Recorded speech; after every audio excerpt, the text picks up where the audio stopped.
Mám plán pre Hlohovec do roku 2034 a v mojom veku ho viem s dostatočnými skúsenosťami a energiou naplňať celých 8 rokov. Plán postavený na 3 slovách: moderne, odborne, ľudsky. Pretože aj okresné mesto si zaslúži bezpečné ulice, kvalitnú dopravu, vlastnú aplikáciu a otvorené dáta.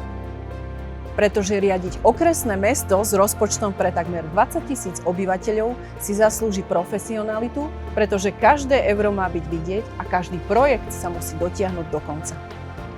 Pretože mesto nie sú len budovy a cesty, ale najmä ľudia. Ľudské mesto, kde sa každý cíti vítaný. Od dieťaťa v škôlke, cez tínedžerov, mladé rodiny, podnikateľov, ale až po seniorov. Predstavte si Hlohovec, ktorý môže byť mesto, kde je dostatok lekárov, ktorí prijímajú pacientov.